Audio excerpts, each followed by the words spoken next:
We're going to do a DNA test. I'm guessing that's him.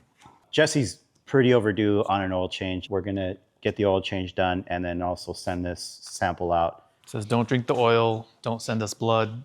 Whatever you do, do not tilt it the way you're tilting it when it's coming out. It's definitely very used. You kind of have to do, you can't just go in and grab it and twist it off. Reach around's the best way to describe it. But we on Mazda, sometimes you just don't think and you just do. For analysis. And we're going to find out if you in fact, are the father. So today we're at a new car meet that is just starting to form. It's Cars and Coffee.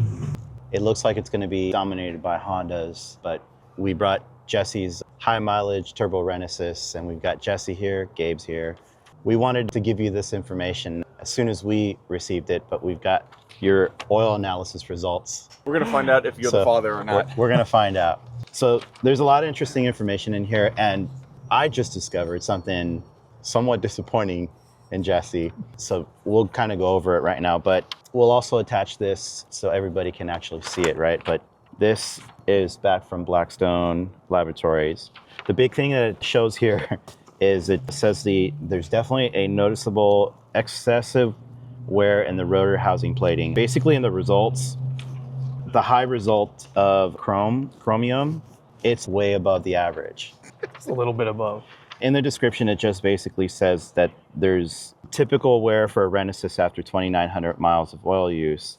We're going to get into that right now. So they're assuming that it's coming from the housings, being that it's chromium. What they're basically suggesting is to lower the oil change rate to 4,000 miles. This whole time, I thought Jesse was at 3,000 miles or under, way under. Turns out he took this car to 6,000 miles on a non-synthetic oil. Kind of lost track of it just a little You bit. bad boy. Man, that is a huge no-no. So had I known this 3,000 miles ago, I would have made it a priority and pushed him to do this oil change. So 3,000 miles ago was 6 years ago, probably, by the way.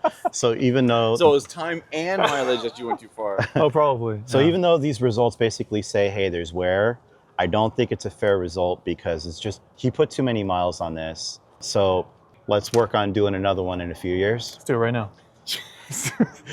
And to top it off, we've got a heavier weight oil in it, so we'll hang on to this, and when the time comes, we'll do another oil analysis. But I have a feeling there's going to be a huge difference. You can't change wear and tear, but I want to see what the difference is in the actual numbers that we have here. So what's your final conclusion based off these results? The engine is wearing.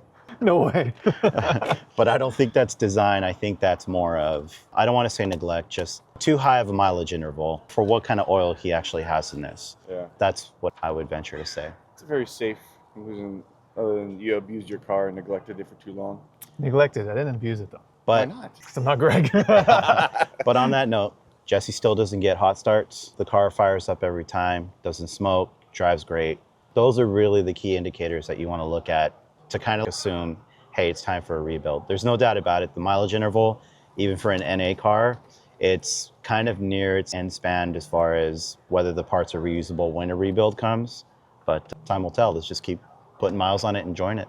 What about a compression test? Do you think that's worth it? Definitely. Maybe we'll do a compression test next. Really find out if you truly have herpes.